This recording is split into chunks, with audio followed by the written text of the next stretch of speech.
선한목자교회 주일 4부 예배에 오신 모든 성도님들을 주님의 이름으로 환영합니다. 이제 곧 예배가 시작됩니다. 옆 사람과의 대화는 삼가주시고 기도로 예배를 준비해 주시기 바랍니다. 핸드폰 전원은 꺼주시거나 진동 모드로 전환해 주셔서 모든 성도들이 다 함께 은혜로운 예배를 드릴 수 있도록 협조해 주시기 바랍니다. 감사합니다. 할렐루야. 오늘도 주님 전에 나오신 모든 성도님들을 예수님의 이름으로 축복합니다. 우리 주님 살아계십니다. 이곳에 역사하십니다. 우리를 인도하십니다. 우리 주님은 좋으십니다. 우리 그 주님 앞에 영광의 박수, 찬양의 박수 올려드리시면서 함께 찬양하시겠습니다. 우리 모두 자리에서 일어나셔서 함께 찬양합시다.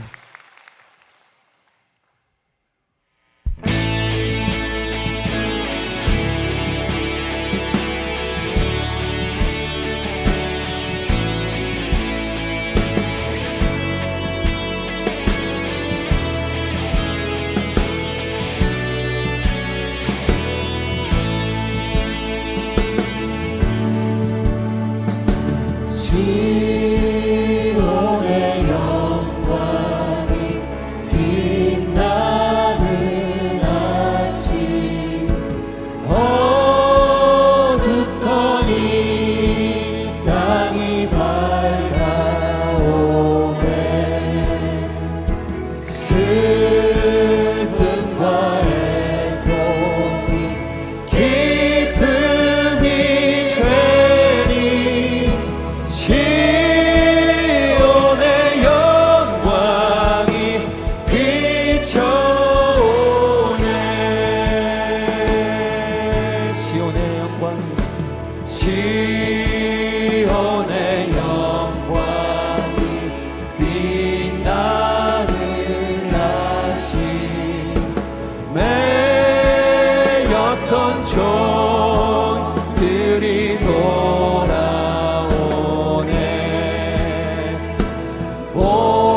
오래전 선지자 꿈꾸던 복을 만민이 다 같이 누리겠네. 보아라 광야에, 보아라 광야에 화초가 피고 말랐던 시냇물을 넣어오네.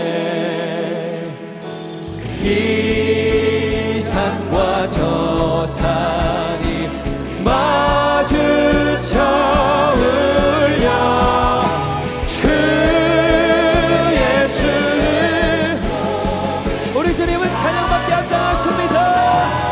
땅들아 바라 찬양할지어다. 땅들아 바다야 많은 성들 여호와께 찬양을 주님께 드리라. 싸움과 죄악이, 싸움과 죄악이 가득한 땅에 찬송이 하늘에 사무치, 찬송이 하늘에, 찬송이 하늘에 사무, 찬송이 하늘에, 찬송이 하늘에 사무치네. 할렐루야.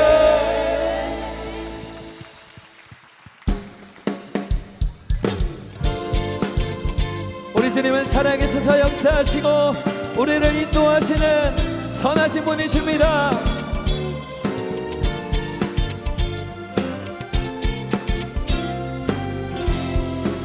내가 늘 의지하는, 내가 늘 의지하는 예수, 나의 상처 입은 심령을 불쌍하게 여기사 위 위로하여 주시니 기쁘신 나의 좋은 친구 한 번 더.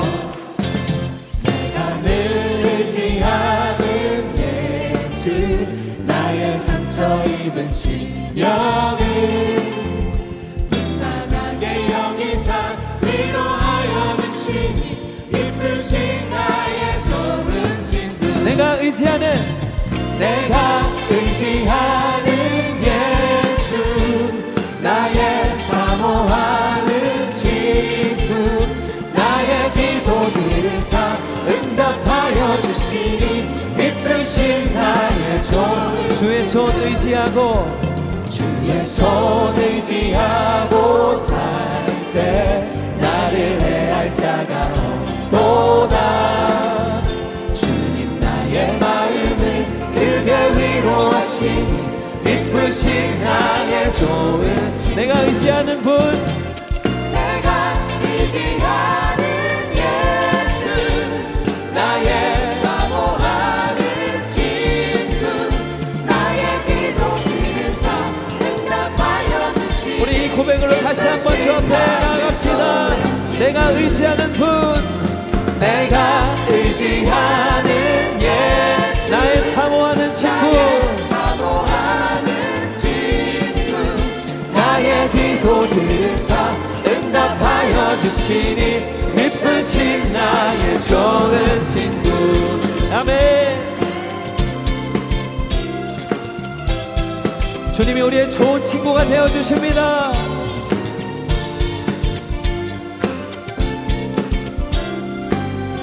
내가 요단강 건너가며 내가 요단강 건너가며 마음이 두려워서 떨 때도 주가 인도하시니 어찌 두려워하랴 기쁘신 나의 좋은 친구 내가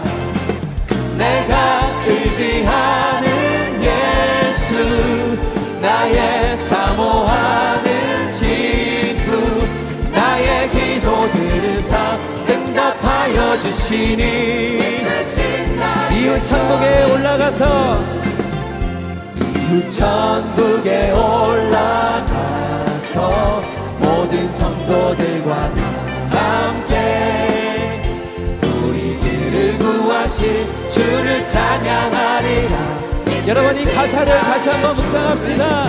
이웃 천국에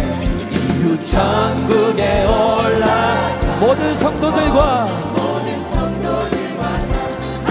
우리들을 구하신 주를 찬양하리라 우리 주님 좋으신 분이십니다. 아멘. 내가 의지하는 예수 나의 사모하는 친구 나의 기도들을 응답하여 주시니 기쁘신 나의 내가 의지하는 분 hey. 내가 의지하는 예수 나의 사모하는 친구 나의 기도들을 응답하여 주시니 기쁘신 나의 좋은 친구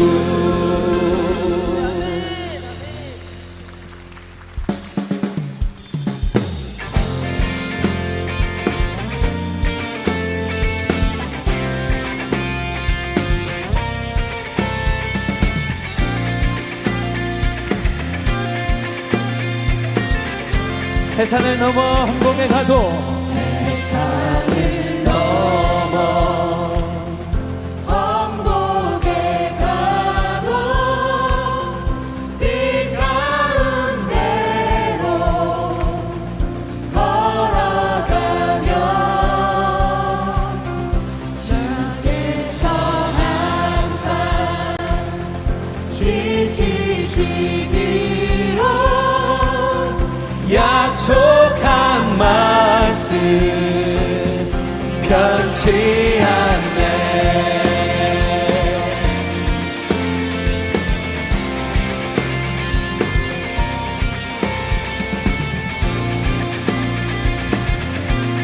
주님께서 우리를 인도하십니다. 캄캄한 밤에 캄캄한 밤에 다닐지라도 주께서 나의 길 되시고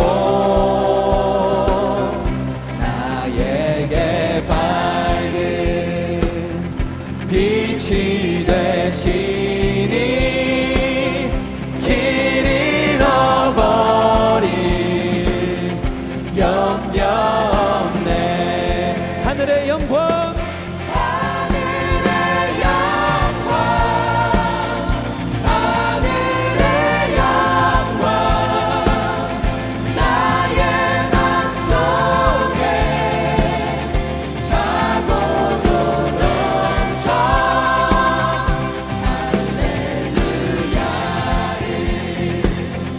힘차게 불러 영원히 주를. 우리 시간 힘차게 찬양합시다. 광명한 금인 마음에 광명한 금인 마음에 받아 명랑한 천국 바라보고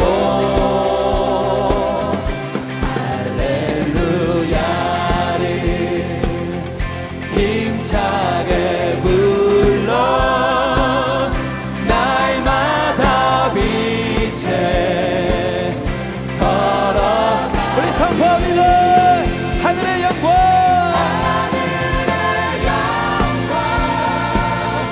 하늘의 영광 나의 맘속에 차고도 넘쳐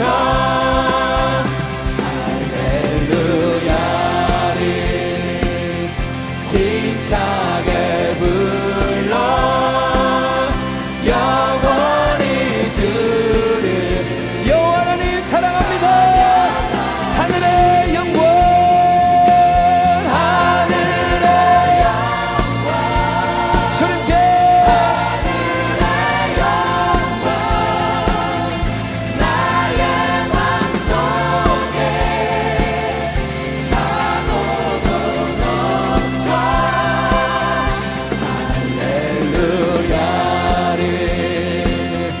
힘차게 불러. 우리 마지막으로 한 번 더 고백합시다. 우리의 온 마음을 다하여 우리 주님 앞에 영광 올려드립시다. 하늘의 영광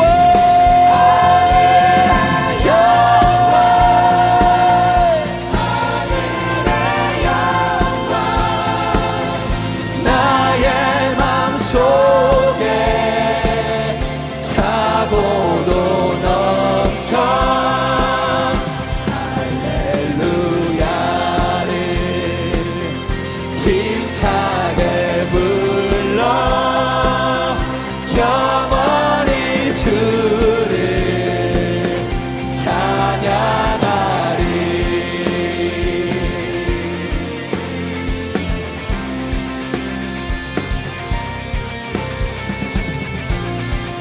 우리 마음속에 하늘의 영광으로 채워질 주님 앞에 우리 큰 영광과 감사와 찬양을 올려드립니다.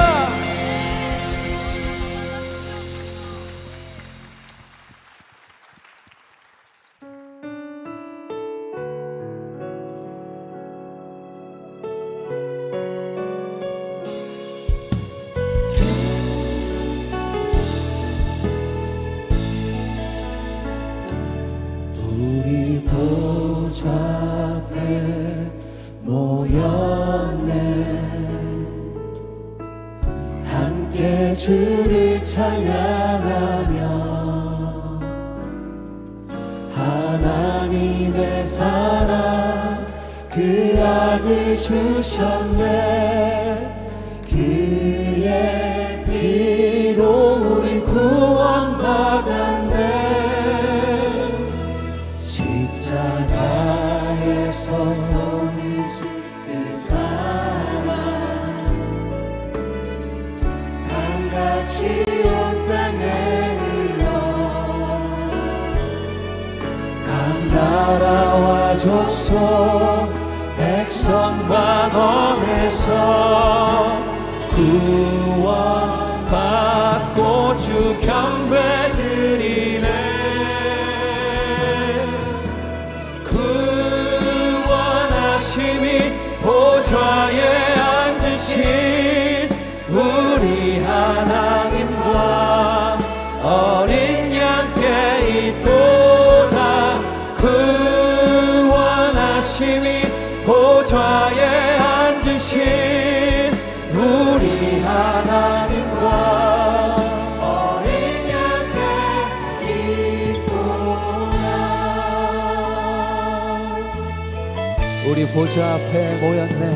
우리 보좌 앞에 모였네. 함께 주를 찬양하며 함께 주를 찬양하며 하나님의 사랑 그 아들 주셨네. 그의 피로 우리 구원받았네. 십자가에서 쏟으신 그 사랑 같이 온 땅에 흘러 나라와 족속 백성과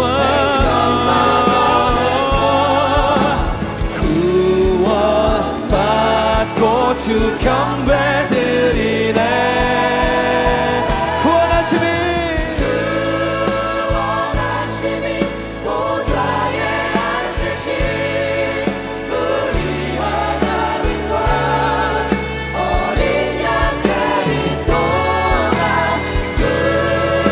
구원하심이 보좌에 앉으신 우리 하나님과 우리 보좌에 계신 어린 양께 계속해서 경배합시다. 구원하심이 보좌에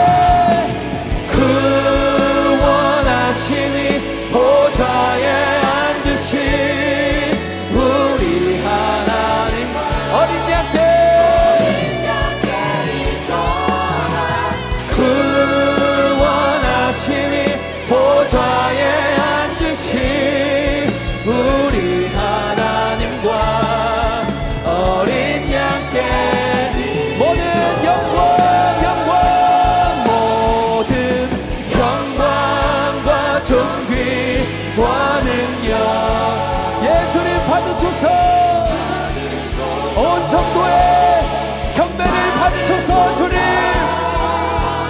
주님 앞에 두 손 들어 경배하는 하나님을 찬양하는 주님을 사랑하는 자들의 소리를 받으소서. 받으소서. 그리스도 살아계신 우리 두 손을 높이 들어 고백합시다. 영광과 존귀 주님만 주님 받으소서. 영광과 존귀와 능력 받으소서. 주님 받으소서. 그리스도 살아계신 하나님 찬양 성부 성자 성령 성부 성자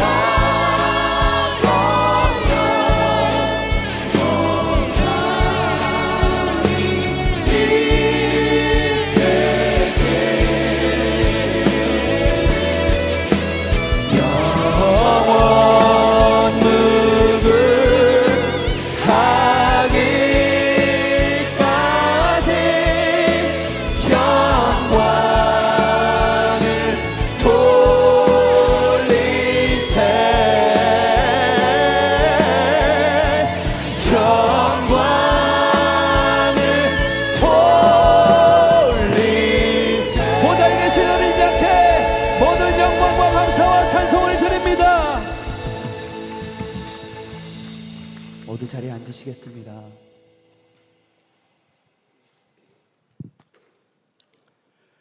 전능하신 하나님 아버지, 올여름 극심했던 무더위도 자취를 감추게 하시고 때를 따라 풍성한 결실의 계절을 허락해 주신 전능하신 하나님 앞에 찬양과 경배를 올려드리오니 영광받아 주시옵소서.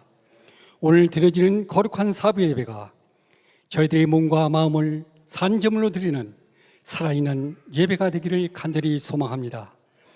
지난 한 주간도 저희들을 주님의 날개 아래 보호해 주시고 눈동자같이 지켜주셨건만 주님이 베풀어 주신 그 크신 은혜와 사랑을 잊은 채 세상의 시선에 따라 살아갈 때가 많았음을 고백하며 회개하오니 용서하여 주옵소서. 이 시간 십자가 보혈로 심령 안에 세속에 물들었던 생각들을 씻어주시고 예배를 통하여 오직 성령으로 충만케 채워 주옵소서. 은혜의 하나님, 민족의 고유명절인 추석이 다가오고 있습니다. 주위의 모든 분들이 주님이 베풀어 주신 은혜로 추석 명절의 기쁨과 감사가 넘치게 하옵소서. 고향을 향한 발걸음의 안전을 지켜주시고 온 가족이 한자리에 모일 때 그 자리를 통해 주님을 증거하는 자리가 되게 하시고 주님의 향기를 드러내며 주님이 베풀어 주신 은혜를 서로 나누는 뜻깊은 명절 기간이 되게 하옵소서. 능력의 하나님, 생명의 말씀을 대언하실 김다희 담임 목사님을 건강한 모습으로 단위에 세워주심에 감사드립니다. 오늘 준비된 말씀 위에 기름 부어 주셔서 말씀을 통하여 바벨론의 다니엘처럼 어떤 상 가운데 처할지라도 주님을 바라볼 때 꿈은 반드시 이루어진다는 믿음의 확신을 주옵소서. 특별히 이 시간 간구하옵기는 성도님들과 나라와 민족을 주님 손에 올려드립니다. 성도님들 안에 감당할 수 없는 삶의 무게로 심령이 낙심되거나 지쳐있는 자가 예배를 통하여 위로받고 치유받아 독수리 날개치며 올라간 같이 새 힘을 공급받게 하옵소서. 또한 이 나라와 이 민족을 하나님을 더욱 경외하는 민족 되게 하시고 남북이 분단된 지 70원의 세월 가운데 황폐해진 북녘 땅의 회복을 위해 봉계를 통하여 북한 선교의 새로운 지평이 확대되고 그 땅 가운데 기도와 성령, 부흥의 바람이 남북 복음 통일을 이루는 초석이 되게 하옵소서. 오늘 거룩한 예배를 위해 각처에서 섬기는 수많은 손길들을 기억하시고 그들의 수고가 하늘 제단에 온전히 드려져 하나님께 상급이 되게 하옵소서. 브릿지 찬양대 역동적 찬양을 기쁘게 흠양하시고 이 예배 가운데 역사하실 주님을 기대하며 우리를 구원해 주신 예수님의 이름으로 기도드립니다. 아멘.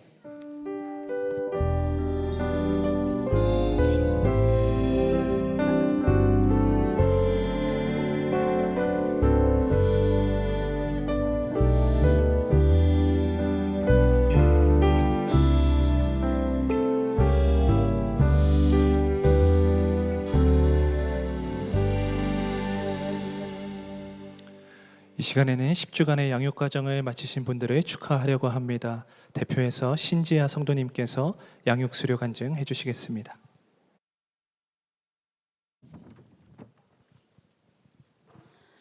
새로운 지역으로 이사를 하게 되어 교회도 새롭게 정하게 되었습니다. 낯선 곳이었지만 10주간 바나바님과 맺은 긴밀한 관계 덕분에 소속감도 금방 가질 수 있었습니다. 양육을 통해 신앙의 기본 내용을 점검하고 다지며 제게 부족했던 부분도 하나하나 알아갈 수 있었습니다. 결혼으로 지역 이동을 하며 기존의 모든 인간관계가 단절되었습니다. 그동안 사람 대하는 일을 하느라 관계의 틈바구니에서 쉴 새 없었던 제가 이제는 아무도 만나지 않는 홀로 있음의 환경에 놓이게 된 것입니다. 주위 사람들은 제가 우울해하지는 않을까 걱정했지만 저는 이 고립 속에서 상당한 해방감과 자유를 느꼈습니다. 심적 여유와 시간적 여유로 꽤나 나른한 하루하루가 이어졌고 저는 이러한 매일의 지루함이 행복하고 달콤했습니다. 마치 하나님께서 신체적, 심리적으로 탈진 상태였던 제게 회복하라고 주신 재정비 시간 같았습니다. 하지만 이 시간을 잘못 보낸 탓인지 아니면 너무 길었던 탓인지 일정 기간이 지나자 오히려 하나님과의 관계는 더 퇴보하고 있었습니다. 이제는 새로운 영적 전환과 도전이 필요하다는 생각이 들었습니다. 그러던 중 새가족 양육 7과를 배우며 지금 저에게 필요한 것은 새로운 지식과 자극, 극적인 체험이 아닌 기본으로 돌아가는 일임을 깨닫게 되었습니다. 7과에서는 성도의 영적 침체에 대해 이렇게 권면합니다. 십자가를 분명히 믿기, 기도로 살기, 하나님의 선하신 뜻을 믿기, 하나님의 인도하심을 받기. 이 권면을 통해 새로운 은혜가 아닌 이미 저를 위해 십자가에서 하신 일만 기억해도 제가 회복하고 다시 일어나기에 충분함을 알았습니다. 또한 이 십자가뿐 아니라 이제까지 제 삶에 하나님이 해오셨던 일만 묵상해도 평생 감사하고 뜨거운 찬양을 드릴 이유가 가득했습니다.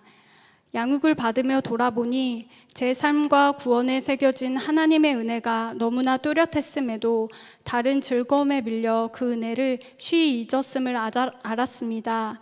십자가를 통해 확증하신 그 사랑을 기억하는 일을 게을리하니 감사도 찬양도 감격도 희미해져 갔습니다. 과거의 은혜를 모르기에 앞으로의 삶을 의탁하는 믿음과 기도도 자연스레 없어져 갔습니다. 저의 이러한 영적 상태에도 불구하고 제 삶에 하나님의 일하심은 여전히 한결 같으셨지만 저는 그 하나님을 바라보는 눈이 없었습니다. 그래서 하나님의 일하심을 고백할 수도 없었고 그렇게 그분과의 친밀함도 천천히 잃어갔던 것입니다. 신앙이 더 식어가기 전에 공동체를 만나 양육을 받게 하시고 기초부터 다시 세워주신 하나님께 감사합니다. 예수 동행일기를 비롯 교회에서 이루어지는 훈련과 예배, 교제를 통해 하나님의 함께하심에 눈을 뜨기를 소원합니다. 그리고 바나바님 가정에도 감사합니다. 7살 자녀와 돌이 안 된 아기가 있음에도 소중한 주말 저녁을 반납하고 저희 부부를 양육해 주셨습니다. 하나님께서 두 분을 통해 교회 봉사에 열애가 될 수 있는 시기란 없음도 보여주신 것 같습니다. 또한 매일 양육 교재를 읽고 기도해 주신 바나바님 모습에서 두렵고 떨림으로 영혼을 섬기는 겸손함을 배웠고 덕분에 매주 그 시간을 기대할 수 있었습니다. 받은 사랑과 섬김으로 더욱 성장하고 저 또한 받은 것을 흘려보내는 삶이 되기를 소망합니다. 교회 공동체를 통해 이 다짐이 흐려지지 않고 더욱 견고해지기를 기도합니다.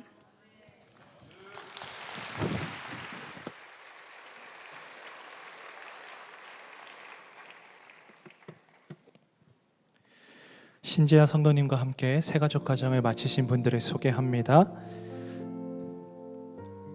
이정은 성도님, 이소은 성도님, 김화평 성도님, 황선 권사님, 전영숙 집사님, 조승준 성도님, 김혜연 성도님, 김영호 성도님, 남소연 성도님, 김동규 성도님, 정성욱 집사님, 하윤경 집사님, 강나영 집사님, 오연섭 집사님, 이순미 집사님이십니다. 바나바는 십자가 목걸이를 걸어주시고 예수님의 마음으로 안아주시기 바랍니다. 성도님들도 나오셔서 축복해 주시기 바랍니다.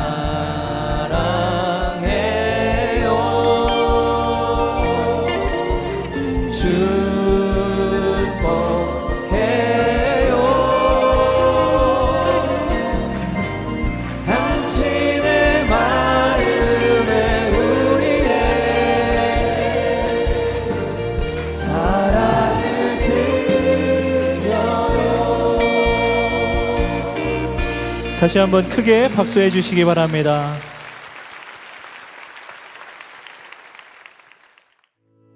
교회 소식을 알려드리겠습니다. 12월 당회를 준비합니다. 각 부서 담당자는 주보를 참고하여 보고서를 제출해 주시기 바랍니다. 추석 가정 예배지가 안내 데스크에 비치되어 있습니다. 교회 홈페이지에서도 보실 수 있습니다. 믿음으로 사는 남자들의 모임을 개강합니다. 오늘 오후 7시 30분 온라인에서 모입니다. 2024 전체 임원훈련 후속 프로그램 예로부터 시작되리 이웃과 함께가 진행됩니다. 10월 한 달간 매주 토요일 교회 밖 이웃을 섬겨주실 성도님들을 모집합니다. 교회 홈페이지를 참고하여 신청해 주시기 바랍니다. 청년 예수 동행운동 워십 위드 지저스가 화요일 오후 8시 글로리홀에서 있습니다. 선한목자교회에 처음 오신 새가족 여러분을 환영합니다.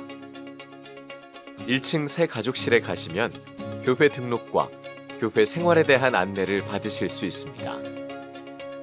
매일 1시간 기도와 예수 동행 일기를 통하여 주님과 동행하는 한 주 보내시기 바랍니다. 이 시간 다 함께 하나님을 경외하는 마음으로 모두 다 자리에서 일어서시겠습니다. 하나님께서 오늘 우리에게 주시는 말씀은 다니엘서 2장 31절에서 49절까지의 말씀입니다. 봉독은 31절에서 35절, 44절에서 45절만 하도록 하겠습니다. 임금님은 어떤 거대한 신상을 보셨습니다. 그 신상이 임금님 앞에 서 있는데 그것은 크고 그 빛이 아주 찬란하며 그 모습이 무시무시하였습니다. 그 신상의 머리는 순금이고 가슴과 팔은 은이고 배와 넓적다리는 노쇠이고 그 무릎 아래는 쇠이고 발은 일부는 쇠이고 일부는 진흙이었습니다. 또 임금님이 보고 계시는 동안에 아무도 돌을 떠내지 않았는데 돌 하나가 난데없이 날아들어와서 쇠와 진흙으로 된 그 신상의 발을 쳐서 부서뜨렸습니다. 그때에 쇠와 진흙과 노쇠와 은과 금이 다 부서졌으며 여름 타작 마당의 겨와 같이 바람에 날려가서 흔적도 찾아볼 수 없게 되었습니다. 그러나 그 신상을 친 돌은 큰 산이 되어 온 땅에 가득 찼습니다.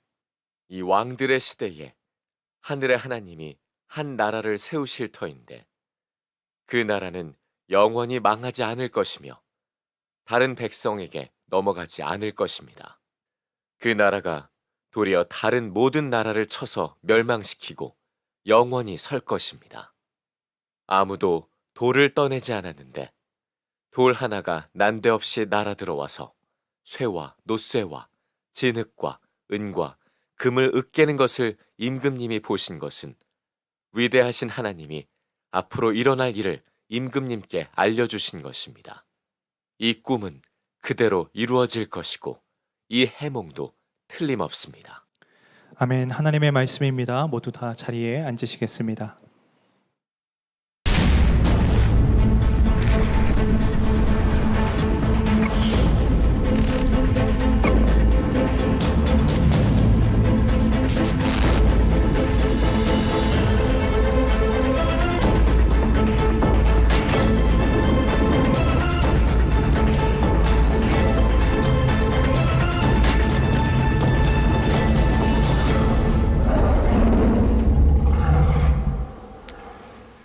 네, 우리 사부 예배 오신 여러분들 환영하고 축복합니다. 오늘 바벨론 시리즈의 4번째 시간을 우리 제목을 서로 인사하면서 나누겠습니다. 우리 서로 앞뒤에 계신 분들 인사하실 때 꿈은 반드시 이루어진다. 우리 인사하겠습니다. 꿈은 반드시 이루어집니다. 네, 이것이 오늘 우리의 제목입니다. 여러분 혹시 지난주에 꿈 꾸신 것 있으십니까? 다 푹 주무셨군요. 좋은 겁니다. 꿈을 꾸어도 기억이 안 날 수도 있고요. 저도 가끔 꿈을 꾸면 적어 놓습니다. 왜냐하면 하나님께서 그 꿈을 통해서 저의 어떤 영적인 상태나 혹은 머지않은 미래에 일어날 일을 보여주시는 것일 수도 있기 때문에 이렇게 노트에 적어 놓곤 합니다. 하나님께서는 꿈을 통해서 말씀을 하시죠. 물론 꿈에 의존하는 신앙은 건강한 신앙은 아닙니다. 하나님이 이미 말씀을 우리에게 주셨고 말씀과 기도를 통해 성령님을 통해 분별하면서 하나님의 뜻을 우리가 알 수가 있기 때문에 그렇습니다. 하지만 하나님 분명 꿈을 통해서 우리의 삶과 또한 처한 상황을 알려주십니다. 신약의 요셉이 꿈을 꾸죠. 그리고 천사가 경고를 합니다. 헤롯이 아기 예수를 죽이려고 한다. 그러니까 너는 애굽으로 남쪽으로 피난 가 있어라. 내가 다시 이를 때 다시 그때 돌아와야 된다. 그래서 그 꿈을 꿉니다. 이걸 만약 개꿈이라고 여겼으면 가지 않았겠죠. 근데 하나님이 알려주신 꿈이었어요. 그래서 순종해서 마리아와 아기 예수를 데리고 애굽으로 갔더니 실제로 예루살렘의 헤롯이 아기들을 죽입니다. 만일 안 갔더라면 어떤 일이 벌어졌을까? 성경에 그런 내용은 없지만 상상해 볼 만한 일입니다. 나중에 이제 때가 지나서 다시 꿈에 이제 다 지나갔으니까 올라오라. 그래서 나중에 갈릴리 그 옆에 있는 나사렛으로 가게 되죠. 이것이 성경에 있는 내용이에요. 동방 박사가 아기 예수님을 경배하고 가려고 하는데 꿈에, 역시 꿈에 헤롯에게로 돌아가지 말라고 하죠. 헤롯이 못 찾았기 때문입니다. 아마 이들을 죽이려고 했던 것 같아요. 속였구나. 그래서 꿈에 가지 말란 말을 듣고 가지 않고 그냥 자신의 고향으로 바로 갑니다. 살았어요. 역시 꿈을 무시했더라면 아마 죽었을지도 모릅니다. 동방 박사들은 하나님께서 그들을 꿈을 통해 살려 주신 겁니다. 그러니까 여러분, 지난주에 무슨 꿈을 꾸셨습니까? 하나님께서 중요한 꿈은 반복해서 보여주시기도 하고 비슷하게 보여주시기도 하십니다. 오늘 본문은 지난주에 이어서 느부갓네살 꿈 이야기입니다. 하나님께서 이 느부갓네살의 처한 상황과 또한 미래에 닥칠 것들을 이미지를 통해서 보여주신 거예요. 다니엘서에 제국에 대한 이미지를 세 가지로 표현합니다. 신상, 나무, 짐승이에요. 이제 오늘 본문에는 바로 이제 큰 신상이 등장을 하게 되죠. 31절에서 35절까지 그 느부갓네살 왕이 본 큰 신상이 묘사가 쫙 되어 있습니다. 아마 그가 보았던 그 무시무시한 큰 신상이 이렇게 생겼을 것이다. 한번 사진을 보시면 아마 커다란 신상이 서 있는데요. 머리는 금으로, 은으로, 동으로, 그 다음에 쇠로, 발은 쇠와 진흙이 섞인 모습으로, 그 다음에 웬 커다란 돌이 발 쪽으로 날아드는, 그래서 그것이 다 파괴가 되어지는 이런 꿈을 그가 꾸게 된 겁니다. 학자마다 저것이 무엇을 상징하는 거냐에 대한 약간 견해가 다르긴 하지만 대체로 동의하는 해석이 바로 이것입니다. 바로 금으로 된 머리는 바벨론 제국을 상징하고, 은으로 된 가슴과 팔은 메대와 페르시아 제국을, 그 다음에 노쇠로 된 배와 넓적다리는 헬라 제국, 알렉산더 대왕의 헬라 제국을 상징하고, 쇠로 된 종아리는 로마 제국을 상징한다. 다시 말해서 바벨론 그 이후에 망한 다음에 어떤 제국들이 생겨날 것인지, 향후 몇백 년에 일어날 제국을 미리 꿈을 통해서 보여주신 것이죠. 분명한 것은 바벨론 제국은 무너진다는 겁니다. 70년 정도 지나서 무너지게 되죠. 다니엘서 2장 39절에 임금님 뒤에 임금님의 나라보다 못한 나라가 일어날 것입니다. 그래서 다리우스 왕에 의해서 바벨론이 무너지게 돼요. 그래서 다니엘 5장인가요? 등장하죠. 로마 제국으로 상징되는 이 쇠로 된 종아리, 로마는 굉장히 강한 나라였습니다. 이겨낼 나라가 없었어요. 그래서 40절에 이렇게 묘사가 됩니다. 넷째 나라 로마 제국을 상징하는데, 쇠처럼 강할 겁니다. 쇠는 모든 것을 으깨고 박살냅니다. 쇠가 모든 것을 부서뜨리는 것처럼 그 나라는 문나라를 으깨고 부서뜨릴 것입니다. 매우 강력했던 나라입니다. 그러나 로마 제국은 이 민족의 여러 민족이 연합체였죠. 그래서 나라를 점령하면 그 나라를 또 흡수를 합니다. 그렇게 해서 이렇게 쫙 모여 있는데, 그래서 그 발을 보게 되면 쇠와 진흙이 섞여 있다라고, 굉장히 강한 제국임에도 불구하고 결국에는 연합체가 약한 부분, 결국에는 로마 제국은 멸망을 당한 이후에 수십 개 나라로 이렇게 쫙 이렇게 갈라지게 됩니다. 세상이 보기에 아주 강력하고 영원할 것만 같은 나라라 할지라도 반드시 무너진다는 것을 꿈을 통해서 보여주고 있어요. 영원한 권력은 없다는 겁니다. 자, 그런데 여러분들이 이제 말씀을 읽으실 때 여러분들이 헷갈리지 말아야 될 것은, 초점은 사실 이 나라보다는 외부에서 날아든 돌에 초점이 있습니다. 그래서 외부에서 갑자기 돌이 날아 들어와서 신상을 파괴시키죠. 34절에 임금님이 보고 계시는 동안에 아무도 돌을 떠내지 않았는데 손으로 만진 돌이 아닙니다. 돌 하나가 남대없이 날아 들어와서 이 새와 진흙으로 된 그 신상에 발을 쳐서 부서뜨리고 나머지 모든 것들을 완전히 가루로 만들어 버립니다. 이 돌이 과연 뭐길래 어떻게 금과 은과 동과 쇠를 파괴시킬 수 있을까요? 예수님께서 시편 118편을 인용하시면서 이 돌에 대한 얘기를 하신 적이 있습니다. 마태복음 21장에요. 예수께서 그들에게 말씀하셨다. 집 짓는 사람이 버린 돌이 집 모퉁이의 머릿돌이 되었다. 이 돌이 어떤 사람 위에 떨어지면 그를 가루로 만들어 놓을 것이다. 그러니까 오늘 본문을 해석할 수 있는 중요한 키워드죠. 여러분, 성경을 해석하실 때 중요한 게 뭐냐면 성경을 성경으로 해석하는 것이 가장 안전하고 정확한 해석입니다. 예수님께서 이 돌을 얘기를 하시면서 사실 이 다니엘서에 날아든 돌이 자신인 것을 사실은 말씀을 이미 하신 겁니다. 이 돌은 살아있는 돌, 아무도 막을 수 없는 바로 예수 그리스도, 그 돌을 상징하죠. 이 돌이 사람 위에 떨어지면 가루가 되고 멸망당합니다. 회개하지 않으면 그렇게 돼요.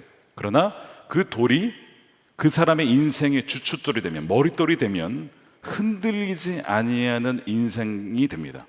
이 돌의 특징이에요.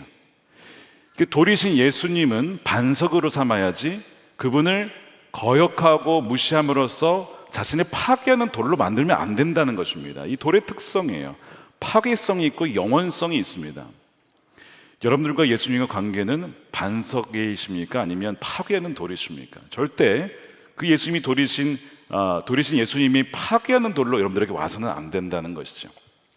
35절에 보니까 이 돌이 큰 산이 되어서 온 땅이 가득 차게 됐는데 다니엘이 이것을 영원한 하나님 나라라고 해석을 했죠.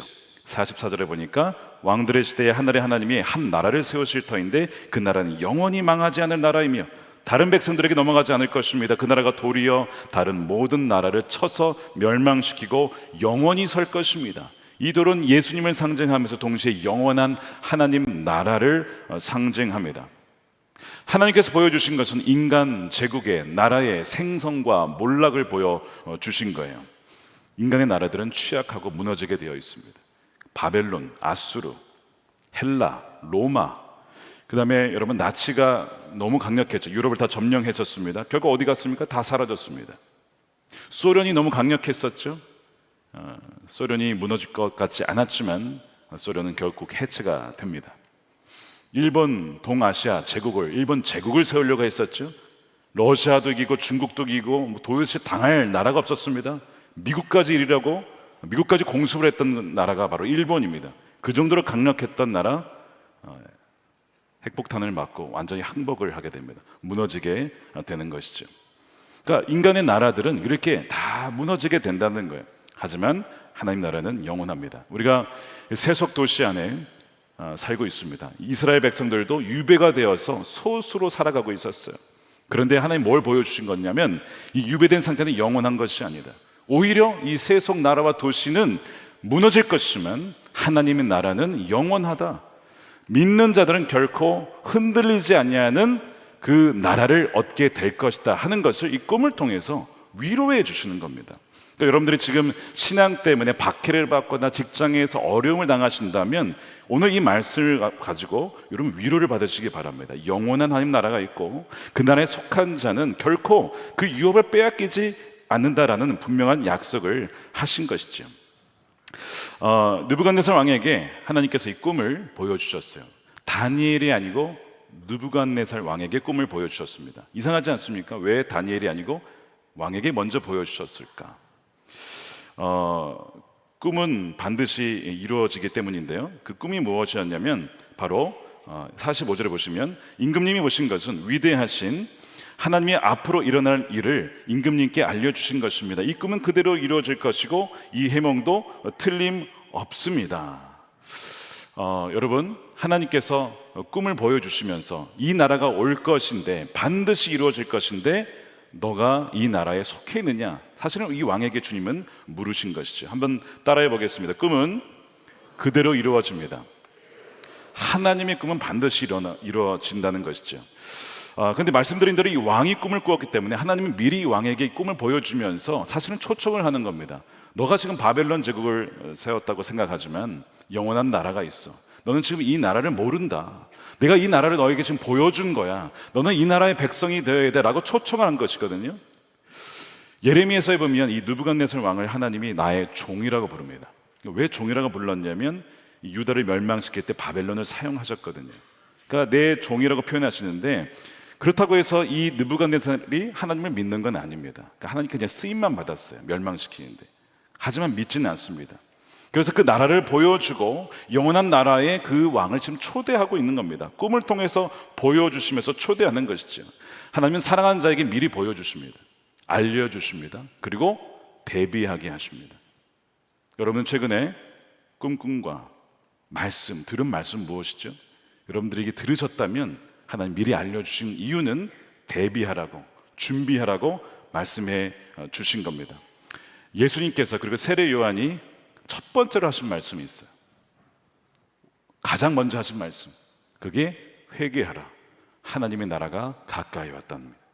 그거를 선포하셨거든요. 마가복음 1장 15절입니다. 우리 함께 읽겠습니다. 때가 찼다, 하나님의 나라가 가까이 왔다, 회개하여라, 복음을 믿어라. 이게 너무 중요했기 때문에 하나님 나라가 왔음을 알리고 회개해서 지금 내가 살던 그 방향에 돌아서서 삶의 방식을 바꾸고 마음의 중심을, 의지를 바꿔야만 그 나라의 백성이 될 수 있다라고 알린 것입니다. 세례 요한도, 예수님도 이것이 너무 중요한 것이기 때문에 그렇게 선포한 것이죠. 지금 느부갓네살 왕에게도 하나님은 초청하고 있는 거예요. 그 나라가 지금 온다. 너가 회개하지 않으면 너는 이 돌에 의해서 무너지는 이 제국처럼 너의 인생도 그렇게 될 것이다. 그러므로 준비해야 된다라고 미리 말씀해 주신 것입니다. 그런데 이 느부갓네살 왕은 준비가 되지 못했어요. 이 나라와 제국과 권세가 자기 것인 줄 알고, 내가 이룬 줄 알고 착각을 하고 있습니다. 다니엘서 2장 37절에 임금님은 왕들 가운데 읍등거는 왕이십니다. 하늘의 하나님이 임금님께 나라와 권세와 힘과 영광을 주셨습니다 라고 하면서 다니엘을 통해서 지금 알려주시는 거예요. 이 모든 인생, 나라, 권세 너 거 아니야. 내가 너에게 잠시 준 거야. 너는 정말 나를 믿고 신뢰하고 나오니? 라고 묻는 것이죠. 느부갓네살은 전혀 그렇지 못했습니다. 정치, 경제, 사회, 종교에 계신 우리 지도자들이 들어야 될 메시지입니다. 권력과 포지션과 그 영향력은 그 사람에게 온 것이 아니라 하나님이 주신 거거든요. 하나님을 두려워할 줄 알아야 됩니다. 하나님을 경외할 줄 알아야 됩니다. 하나님이 그 시간에 그가 무엇을 했는지에 대한 판단과 심판을 반드시 하실 것이기 때문에 그래요. 이 느부갓네살 왕은 하나님을 온전히 인정하지 못했습니다. 분명히 하나님이 역사의 주관자시고 하나님 나라만이 영원한데도 불구하고 이 왕은 그것을 전혀 알지 못했어요. 그래서 이 꿈을 통해서 그의 영적인 상태를 보여주고 돌아오라고 말씀을 하시는 겁니다. 자, 그런데 이 상황이, 이 느부갓네살 왕의 상황이 이 사람만의 문제가 아니라 우리 모두의 문제일 수 있어요. 여러분들 가운데 그런 분이 없기를 바라지만 생각보다 이 시대에 많은 사람들이 영적인 상태를 보면 이 하나님 나라가 가까이 온 줄을 모르고 있는 줄도 모른 채 살아가는 애들이 굉장히 많습니다. 그래서 이 세속 도시에서 살아가면서 하나님을 완전히 잊고 살아요. 아까 잠깐 간증하셨지만 하나님의 은혜를 받았음에도 불구하고 그것을 잊으면서 그렇게 살아가게 된 분들이 너무나 많다는 것입니다. 이 세상이 굉장히 진보하는 것 같지만 점점 악해지는 거 여러분 느끼십니까? 우리가 보통 생각하기에 이 세상은 점점 발전한다고 생각합니다. 그런데 이 큰 신상이 보여주는 것은 뒤로 가면 뒤로 갈수록 더 좋아지는 것이 아니라 더 나빠지는 것을 보여주고 있어요. 3000년 전 시대에 지금 이야기를 하고 있는데, 그때 고대 근동에서 벌어진 인간들의 음란과 탐욕과 교만의 문제가 3000년 지난 지금 여러분 해결되었나요? 우리 인간들이 좀 더 나아졌나요? 좀 더 개선이 되었습니까? 아니요, 동일한 문제를 안고 있습니다. 동일한 문제를 여전히 안고 있어요. 인간은 바뀌지 않았다라는 거예요. 과학적인 진보는 많이 발전했습니다. 너무 최첨단 정말 시대에 우리가 살고 있어요. 그는 우리가 부정할 수가 없습니다. 그런데 놀랍게도 인류 역사상 가장 끔찍했던 전쟁은 과거에 있었던 것이 아니고 20세기에 있었다는 것입니다. 인류가 진보했다면 어떻게 그런 일이 있을 수 있느냐? 20세기의 1차, 2차 세계대전을 통해서 얼마나 많은 사람들이 죽었는지 몰라요. 2차 세계대전 같은 경우에 여러분 사망자 집계가 안 된다고 하죠.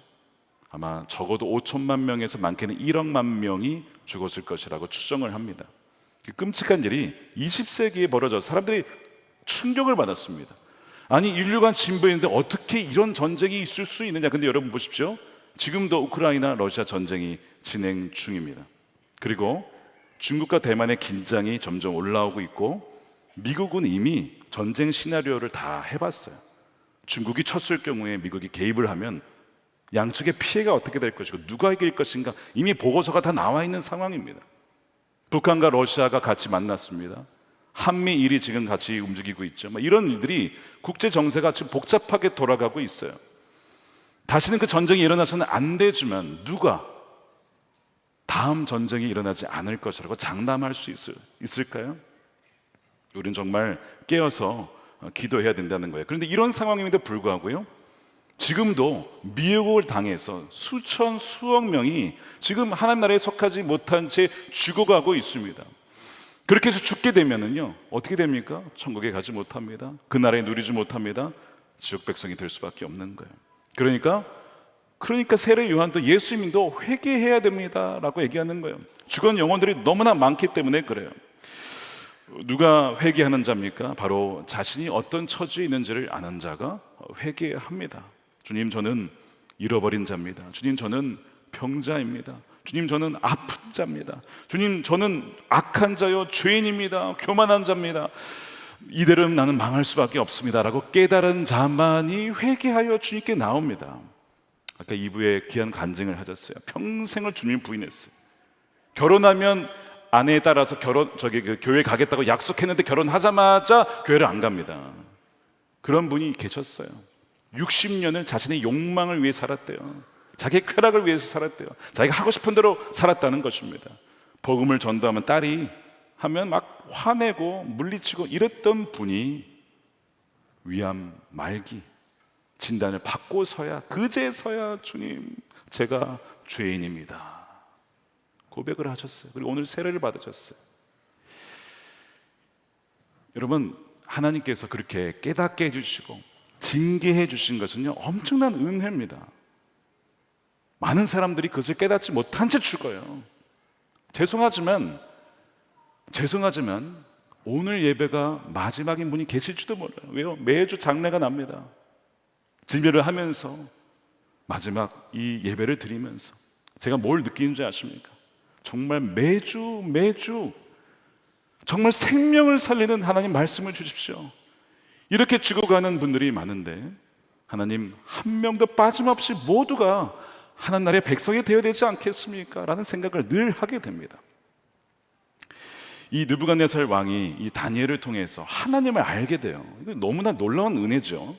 그래서 하나님을 인정하긴 합니다. 47절에 보면요, 왕이 다니엘에게 말하였다. 그대들의 하나님은 참으로 모든 신 가운데서 으뜸가는 신이시요 모든 왕 가운데 으뜸가는 군주이시다. 그대가 이 비밀을 드러낼 수 있었으니 과연 그대의 하나님은 비밀을 드러내시는 분이시다. 그러니까 세속 도시 안에서 이 다니엘을 통해서 하나님이 누구신지가 왕의 입술을 통해서 고백이 되니 얼마나 놀라운 일입니까? 근데 이 왕은요 믿는 건 아닙니다. 지적으로 동의는 했어요. 으뜸가는 신이네, 동의는 했지만 여러분 그것이 믿음이 아니에요. 많은 사람들이 지적인 동의와 인정을 믿는 것으로 생각을 하고 속습니다. 느부갓네살 나중에 사장에 보시면 전혀 바뀌지 않습니다. 교만해가지고요 자기가 왕국에 내가 세웠다 이거. 그러다가 하나님께 완전히 징계를 당합니다. 자신의 권력, 명예, 모든 걸 다 잃어버립니다. 그런 후에서야 돌아오게 되거든요.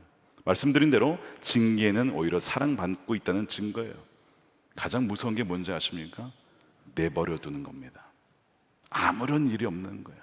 하나님을 떠나 살아도 내 멋대로 살아도 아무런 일이 벌어지지 않는 것이, 그것이 은혜가 아니고 버림받은 것입니다. 그러니까 여러분, 우리가 말씀을 들을 때에 깨달아야 돼요. 주님이 나를 초청하시는구나. 꿈은 반드시 하나님의 그 꿈, 그 주님이 다시 오시는 그 재림은 반드시 이루어지는구나. 우리가 그것을 분명히 믿어야 됩니다. 그러나 이 왕은 그것을 믿지 않았다는 것입니다. 이 꿈을 들었고도 사실 믿지 않은 거예요. 이 하나님 나라에 대한 말씀을 보면 성경에 불의한 자는 그 나라에 들어가지 못한다, 이런 말씀이 나와요. 고린도전서 6장 9절입니다. 불의한 사람들은 하나님의 나라를 상속받지 못하리라는 것을 알지 못합니까? 착각하시면 안 됩니다. 음행을 하는 사람들, 우상을 숭배하는 사람들, 간음하는 사람들, 동성애를 하는 사람들, 도둑질하는 사람들, 탐욕을 부리는 사람들, 술 취하는 사람들, 남을 중상하는 사람들, 남의 것을 약탈하는 사람들은 하나님 나라를 상속받지 못합니다. 근데 여러분, 좀 놀라운 일이 뭐냐면요, 우리가 동성애 안 된다라고 얘기를 하잖아요. 맞죠? 근데 동성애와 남을 중상하는, 험담하는 죄는 같은 죄라는 것입니다.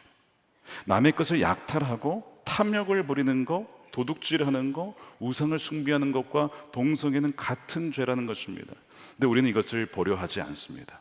그리고 나는 그렇게 살아가면서 여전히 하나님 나라에 속해 있다라고 생각을 해요. 그래서 바울이 뭐라고 하는 겁니까? 착각하시면 안 됩니다. 여러분, 이 말씀이 누구에게 한 말이죠? 지금 고린도 교회 성도님들에게 한 말씀이에요. 안 믿는 분들에게 한 게 아니고 믿는 분들에게 한 말씀입니다. 그런데 이들이 알지 못한다는 거예요. 깨닫고 있지 못하다는 것입니다. 아니, 사도 바울이 직접 개척한 교회 성도들도 깨닫지 못한다면 저는 걱정이 뭐냐면, 과연 우리 소남목자교회 성도님들은 다 알고 계실까? 깨닫고 계실까? 내가 그 나라에 속해 있는지 아닌지를 정말 알고 있을까? 그렇지 않다면 내가 정말 회개함으로 주님, 제가 죄인입니다 라고 고백하며 나아가는가? 저는 그것이 참 걱정이 됩니다. 이 교회 안에, 고린도 교회 안에 세상이 침투한 것이죠. 거듭나지 않았는데 종교생활을 하는 것에 만족하면서 내가 그 나라를 상속받고 있다라고 착각을 하는 거예요. 그래서 착각하지 말라라고 하는 것이죠. 왜 이런 일이 벌어지는가? 성경은 줄곧 이런 일이 벌어지는 이유를 단 한 가지로 정리합니다. 뭐죠? 미혹입니다. 속는 겁니다. 누구에 의해서요? 마귀에 의해서. 들짐승 중에 가장 강교한 동물이 바로 뱀이었습니다. 마귀는요, 사람들을 계속 속여요. 깨어있지 않으면 하나님 나라를 상속받지 못하면서도 받는 줄 착각하게 만듭니다. 사도 바울이 걱정이 있었어요. 야, 사도 바울도 걱정을 합니까? 사도 바울이 두려워하는 것이 있었습니다. 뭐였냐면 고린도 교회 성도들의 영적인 상태였어요. 그가 뭘 걱정하냐면, 그가 두려워하는 일이 뭐였냐면 고린도 후서 11장 2절에 나옵니다. 나는 하나님께서 보여주신 열렬한 관심으로 여러분을 두고 몹시 마음을 씁니다. 여러분을 한 분 남편 되실 그리스도와 약혼을 시켰습니다. 아직 결혼한 거 아니에요. 약혼했으면 서로에게 신실해야죠. 주님께 내 마음과 중심과 사랑을 다 드려야죠. 그러나 내가 두려워하는 것이 뭐냐면, 뱀이 그 간사한 꾀로 하와를 속인 것과 같이 여러분의 생각에 부패하여 여러분이 그리스도께 대한 진실함과 순결함을 저버리게 되지 않을까 걱정하고 두려워합니다.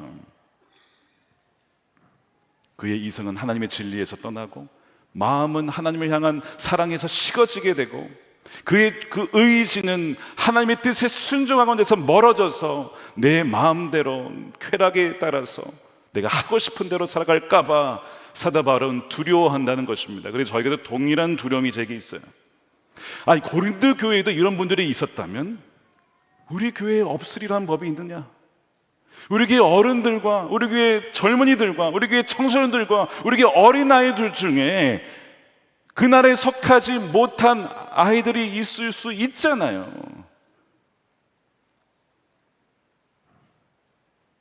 제가 가끔 잠을 못 잘 때가 있어요. 사역에 대한 이런저런 생각을 하다가 기도를 올려드리지만 두려워하고 걱정이 되는 부분들이 있어요. 누군가를 올려드리면서, 어떤 일을 올려드리면서 주님, 그의 마음이 주님을 떠나진 않을까? 주님, 걱정이 됩니다. 그 아이의 마음의 중심이 하나님을 떠날까 봐 주님, 걱정이 됩니다. 주님, 그 아이가 주를 떠나지 않게 해주십시오. 주님을 진정 알게 해주십시오. 많은 분들을 만나다 보니까 그 모든 상황들이 한꺼번에 밀려올 때가 있어요. 뭐 제가 할 수 있는 건 아니지만, 주님, 이 영혼들을 어떻게 하시렵니까? 주님이 다시 오실 날 과연 이들이 그의 나라에 들어가리라는 보장이 있겠습니까? 히브리서에 보니까요, 목자장이 오시면 자신의 목자들에게 묻겠대요. 맡겨준 양떼 어딨냐? 양떼 우리 해서 나갔습니다. 짐승이 물어갔습니다. 그럼 넌 뭐 했냐? 책임을 목자에게 묻겠다는 겁니다.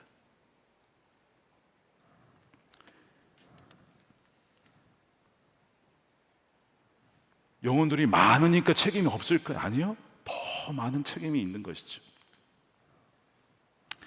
사도 바울의 마음이 뭔지가 느껴져요. 고린도 교회 성도들이 주님으로부터 마음이 멀어질까 봐 두려워하는 그 마음이 느껴져요. 사도 바울이 이런 걱정을 했는데 하물며 저겠습니까? 저라고 별 수 있겠습니까? 그러나 늘 주님께 기도로 나아가는 것입니다. 마귀가 쓰는 미혹 중에 재물에 대한 유혹이 있어요. 걱정, 근심, 재물에 대한 염려, 세상에 대한 염려. 씨 뿌린 자의 비유에 보면 가시덤불 속에 뿌려진 씨, 말씀이죠. 근데 그 말씀이 아무리 들어가도 열매가 맺혀지지 않아요. 구원받지 못합니다, 그 사람이. 자, 마태복음 13장 22절에 가시덤불 속에 뿌린 씨는 이런 사람이다. 그는 말씀을 듣기는 하지만, 여러분 잘 보십시오. 말씀을 듣는 사람이에요. 말씀을 듣고 계시죠? 이 사람은 안 믿는 사람 아닙니다. 예배에 나와서 예배 드리고 말씀을 듣는 사람이에요. 듣기는 하지만 세상의 염려와 재물의 유혹이 말씀을 막아서 열매를 맺지 못합니다. 네 가지 땅에서 오직 열매 맺고 구원받는 사람은 단 한 명, 구원받습니다. 나머지는 다 말씀도 듣고 기뻐도 하고 하지만 뿌리를 내리지 못해요. 마귀의 미혹입니다. 계속 걱정하게 만드는 것이죠. 재물에 대한 걱정. 적으면 적은 대로 걱정하고, 많으면 또 이거를 잃어버릴까 봐, 그 부자 청년처럼 이걸 어떻게 내가 이걸 주를 믿기 때문에 포기할 수가 없어 막 이러면서 마귀가 속이는 것이죠. 그러니까 여러분, 이 느부갓네살 왕도요, 가진 게 너무 많은 거죠. 나라도 명예도 권력도 뭐 다 갖고 있으니까 하나님 못하러 믿겠습니까? 하나님을 인정한 것 같지만 실은 안 믿어요. 여러분, 그러므로 우리가 회개해야 됩니다. 우리의 영혼을 깊이 돌아봐야 돼요. 우리가 우리를 잘 모르기 때문에 꿈을 통해서 보여주기도 하시는 거예요. 너의 영적인 상태를 봐라. 너 이대로 가면 망한다, 큰일 난다. 그래서 꿈을 통해서 보여주기도 하는 겁니다. 근데 여러분, 꿈은 반드시 이루어지는데 주님은 반드시 오십니다. 베드로 후서 3장 10절에 이런 말씀이 있어요. 그러나 주님의 날은 도둑같이 올 것입니다. 그날의 하늘은 요란한 소리를 내면서 사라지고 원소들은 불에 녹아버리고 땅과 그 안에 있는 모든 일은 드러날 것입니다. 그러니까 오늘 본문에 대한 해설이죠. 갑자기 날아든 돌에 의해서 확 무너지고 그의 나라가 임하는, 주님께서 그때에 물으실 겁니다. 너희는 먼저 그의 나라와 의를 구했느냐? 나와 그의 나라와 영광을 위해 살았느냐? 아니면 너 자신과 너의 영광과 너의 만족을 위해 살다 왔느냐? 주님은 물으실 겁니다. 여러분, 대답할 준비를 하셔야 된다는 거예요. 오늘 말씀을 가지고 여러 가지 적용을 할 수 있겠지만 두 가지를 하고 마치겠습니다. 첫 번째는 사람이 만든 신상들은 모두 무너지기를 기도해야 됩니다. 이 우상들이죠. 본문에 나오는 이런 커다란 신상이 오늘날 별로 없지만 있는 곳이 있습니다. 북한입니다. 평양에 커다란 두 신상이 23m 크기로 세워져 있고 금으로 또 다 예쁘게 또 해놨어요. 이렇게 번쩍번쩍하게. 그리고 그 밑에는 이렇게 쓰여 있죠. 위대한 김일성 동지와 김정일 동지는 영원히 우리와 함께 하신다. 어디서 많이 보던 문구인데 임마누엘의 패러디입니다. 우리와 함께 하신 하나님의 패러디입니다. 그럼 마귀는 패러디를 잘합니다. 성부, 성자, 성령 삼위일체의 패러디가 어디 나오냐면 요한계시록에 보면 용과 적그리스도와 거짓 선지자가 바로 마귀의 삼위일체의 패러디입니다. 항상 그런 식으로 사람들을 속이려 하죠. 그러나 오늘 말씀에 이 신상들은 반드시 무너진다고 되어 있어요. 35절에도 보면 여름 타작 마당의 겨와 같이 바람에 날려 흔적도 찾아볼 수 없게 되었다. 45절에 이 꿈은 그대로 이루어질 것이다. 우리가 이 약속의 말씀을 가지고 기도해야 됩니다. 홍투리오 목사님이 지난주 목요일 날 기도 세미나를 하시다가 갑자기 북한 통일을 위해서 기도합시다 얘기를 하셨어요. 강의 안에 없었던 내용이랍니다. 제가 물어봤거든요. 어떻게 그 강의 안에 그런 내용이 나왔습니까? 강의 안이 없었고 또한 성령께 저에게 자신에게 말씀을 주셨는데 자기가 거절했답니다. 계속 하나님 이거 대만과 중국 같은 정치적 민감한 이슈 아닙니까? 거절하다가 계속 성령님이 너 이거 얘기해야 된다, 선포해야 된다. 그래서 그날 담대하게 북한 통일을 위해서 기도해야 됩니다라고 하신 거예요. 성령님은 동일한 하나님께서 동일한 말씀을 우리에게 하시는구나 하는 것을 깨닫게 되었어요. 그날은 갑자기 임한다는 것이죠. 8.15 강복이 갑자기 왔던 것처럼 그날은 갑자기 임할 수 있는 거예요. 우상들이 무너지기를 우리는 기도해야 되죠. 두 번째로 명목상의 그리스도인들 안에 내적인 우상들이 무너지기를 기도해야 됩니다. 거의 그리스도인, 무늬만 그리스도인, 명목상의 이름만 그리스도인들이 있습니다. 느부갓네살도 하나님을 믿는 것처럼 보였지만 믿지 않았어요. 왜냐하면 그의 내면에 커다란 우상이 있었어요. 나라가 우상이었고 권력이 우상이었고 명예가 우상이었습니다. 마찬가지로 이 우상이 먼저 무너지지 않고서는 절대 주님을 믿지 않아요. 하나님 나라가 임할 수가 없습니다. 그러니까 이 우상이 반드시 돌에 의해서 무너져야 됩니다. 이 돌은요 역설적인 특징을 갖고 있습니다. 쇠와 금과 모든 것을 무너뜨리거든요. 안 될 것 같고 불가능할 것 같은 것들을 다 무너뜨린 것이 이 돌입니다. 예를 들어서 골리앗과 다윗의 이 전투를 보게 되면 여러분 골리앗이 어떻게 죽습니까? 사울의 갑옷과 칼을 들고 나갔습니까? 다윗이? 아니요. K9 자주포로 쐈습니까? 레이저로 쐈습니까? 아니요. 돌멩이로 죽었습니다.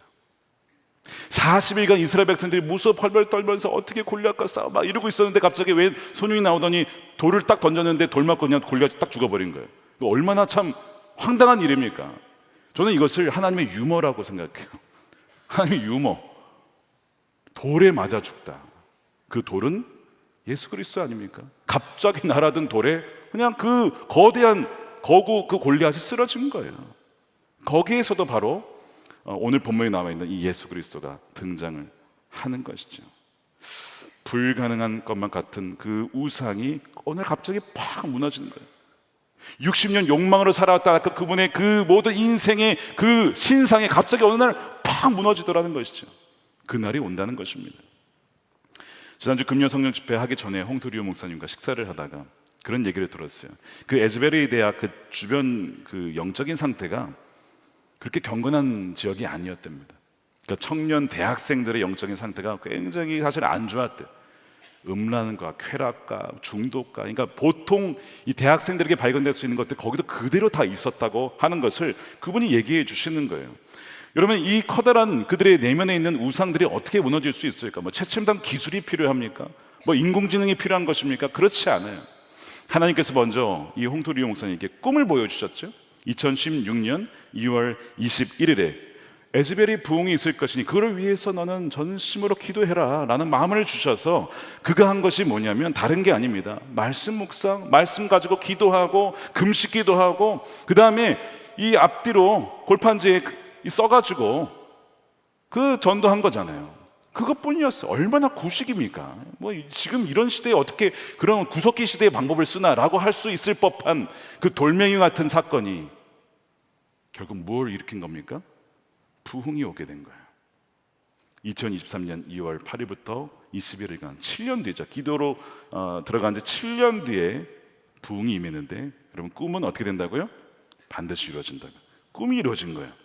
그래서 청년들이 몰려와서 회개를 하기 시작하는데요. 한 청년이 11년간 음란 동영상 중독에 자기가 있었다는 것을 회개하면서 울면서 고백을 하더래요. 그러면서 나를 버리지 않고 포기하지 않고 사랑하신 그 사랑 때문에 너무 감격하고 다시는 그런 삶을 살지 않겠나라고 회개하면서 나와 같은 이슈가 있는 사람들 나와서 회개하십시오. 이거 청년들이 온갖 남자 여자 할 것 없이 나오더라는 거예요. 그러다가 어떤 사람이 나오더니 그 사람 결혼했는데 혼외정사를 한 거예요. 자기가 배우자에게 신실하지 못했습니다. 그 얘기도 나와서 공개 고백을 하고 자백을 하고 또한 그 사람을 위해서 사람들이 기도해주고, 뭐 이런 일들이 계속 벌어지면서 한 주만 몇 명이요? 600명이 회심을 한 거예요. 저는 그 600명 이야기를 들으면서 만일 부흥이 임하지 않았더라면 이들은 어떻게 됐을까? 멸망당했을지도 몰라요. 근데 하나님이 그들을 긍휼히 여겨주셔서 부흥을 부어주셔서 바깥에서 날아온 돌에 의해서 그들의 우상이 다 무너지고 주님 앞에 무릎을 꿇고 회개하며 눈물을 흘리며 자신의 삶을 주님께 드리는 놀라운 부흥이 일어나게 된 것입니다. 여러분, 그 돌은요, 나중에 주님이 오실 때 돌을 만나게 되면 우리는 다 죽는 거예요. 그러나 살아있을 때에, 우리가 살아있을 때 주님께 회개하여서 우리의 우상이 무너지는 그 돌을 만나게, 그건 사는 것입니다. 그것이 무너져야 사는 것이죠. 바로 이 학생들에게 일어났던 놀라운 일이 바로 그것이었습니다. 사람들의 조롱과 핍박에도 불구하고 순종한 이들을 통해서 부흥이 임하였습니다. 저는 기도하기를 그 놀라운 부흥의 역사가 우리 한국에도 일어나기를 기도합니다. 여러분들이 믿고 기도하셔야 돼요. 여러분 자신을 위해서, 교회를 위해서, 다음 세대를 위해서 하나님 정말 구원의 그 부흥의 놀라운 역사, 그리스도로 충만하고 하나님 나라가 바로 이 시대에 경험되어지는 그 부흥을 주님 부어 주시옵소서. 우리 믿고 기도하는 자들을 통해서 하나님께서 신실하게 그 일을 이루시리라 믿습니다. 여러분, 꿈은 반드시 이루어집니다. 하나님 나라는 반드시 온다는 것입니다. 그 꿈을 붙잡고 말씀을 붙잡고 기도하는 저와 여러분들이 되시기를 우리 주님의 이름으로 축원합니다. 우리 이 시간 함께 기도할 때에 우리 두 가지 놓고 기도할 텐데요. 하나는 우리 회개했으면 좋겠습니다. 여러분들 안에 어떠한 신상이 있든 간에 보여주신 것이 있다면 그걸 가지고 기도하시고요. 두 번째는요, 여러분 부흥을 사모하는 분이 계시다면 자리에서 잠깐 일어나서 기도했으면 좋겠습니다. 주님, 저에게도 부흥이 필요합니다. 저에게도 영혼의 소생이 필요합니다. 저희 가정에도 소생이 필요하고 저희 친척에게도 또한 우리 친구에게도 우리 이웃에게 부흥이 필요합니다. 그것을 갈망하며 나아가는 그 갈망을 가지고 이 시간 우리 통성으로 우리 주여 한번 외치고 기도하도록 하겠습니다. 주여, 하나님 회개하며 기도합니다. 우리의 미지근한 신앙, 우리의 안주하였던 신앙, 아버지 우상을 섬기며 아버지 하나님 나의 나라를 섬기며 살았던 우리의 모든 우상들이 파괴되어지고 하나님의 놀라운 내적인 부흥이 주여 우리 가운데, 이 대한민국 가운데, 한국 교회 가운데 주여 부어지게 하여 주시옵소서. 우리의 연약함과 아버지 우리의 죄성을 주여 앞에 고백하오니 사랑의 하나님, 또한 공의 하나님, 십자가로 우리를 죽기까지 사랑하신 하나님 십자가의 사랑으로 우리를 안아주시옵시고 이 시간 주 앞에 나와 일어서서 기도하며 주 앞에 나아가는 하나님의 귀한 백성들을 외면치 마시고 저들을 기억하여 주시고 성령으로 충만하게 하여 주시옵소서. 아버지 부흥의 놀라운 역사를 주영하고는 저들이 되게 하여 주옵소서. 하나님 감사합니다. 하나님 놀라운 부흥의 역사를 일으키신 주님께서 이 대한민국 땅에도 하나님 그 부흥을 부어 주시옵소서. 이 시간에 사모하며 나아가며 그 약속을 믿고 꿈이 이루어진 것을 확신하며 믿음으로 나아가는 우리 백성들의 믿음의 기도에 주여 응답하여 주시옵소서. 아버지 영혼들을 살아나게 하여 주시옵소서. 죽어가는 자들 또한 잠자는 자들이 깨어나게 하여 주시옵소서. 아버지 하나님 착각하지 않게 하여 주시고 진정 하나님 나라에 속한 백성으로 신실하게 주님만을 따라가며 순종하며 주님만을 사랑하는 하나님 그리스도의 연인으로 신부로 살아갈 수 있도록 주여 우리 백성들을 주장하여 주시고 인도하여 주시옵소서. 아버지 하나님 감사합니다. 오늘 귀한 것으로 구별하여 주님께 올려드리며 11조로 감사한금으로 또한 우리의 인생을 주님께 구별하여 드리오니 주님께서 마음껏 사용하실 수 있는, 기쁘게 사용하실 수 있는 복된 인생이 다 될 수 있도록 주여 영광을 받아 주시옵소서. 아버지 하나님 이 나라를 기억하여 주시고 아버지 하나님을 경외하는 나라가 되게 하여 주시며 북한의 모든 우상들이 무너지고 복음으로 통일되어지는 나라가 아버지 되게 하여 주시옵소서. 그리하여 남과 북이 함께 아버지 하나님 주를 찬양하며 경배하며 또한 다시 오실 주님을 예배하며 준비하되 어느 한 사람도 예외 없이 우리 온 가족들과 우리 성도들과 자녀들 어느 한 사람도 예외자가 없이 바깥에 울며 이르는 자가 없도록 하나님께서 크신 은혜로 구원의 모든 은혜를 누릴 수 있는 백성들이 되게 하여 주시옵소서. 감사하며 우리 주 예수님의 이름으로 축복하며 기도드립니다. 아멘. 아멘. 우리 함께 찬양하겠습니다. 주의 나라가 임할 때 함께 찬양하겠습니다.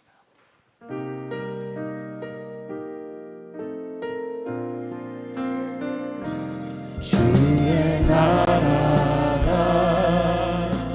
임할 때 하나님 임재하실 때 예배가 회복되며 기적은 일어나네.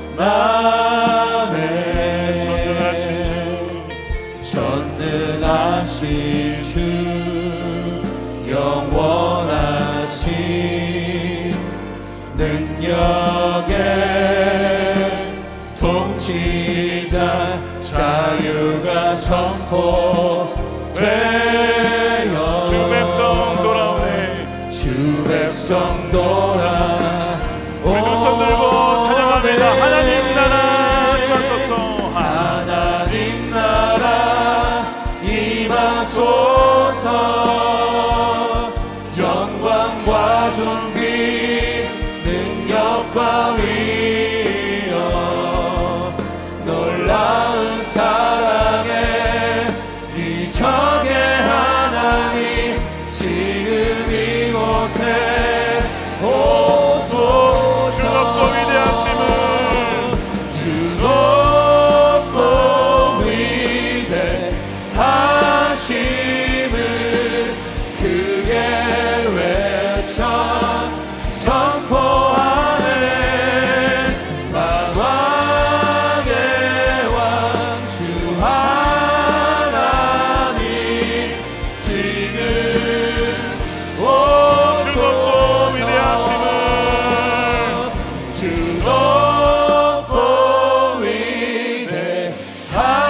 위대하심을 크게 외쳐 선포하네.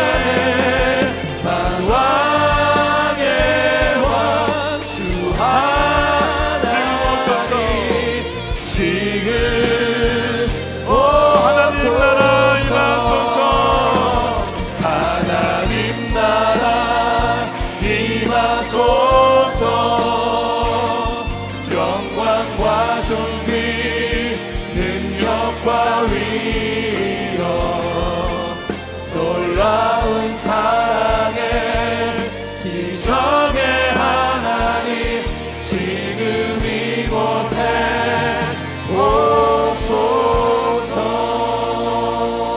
오소서.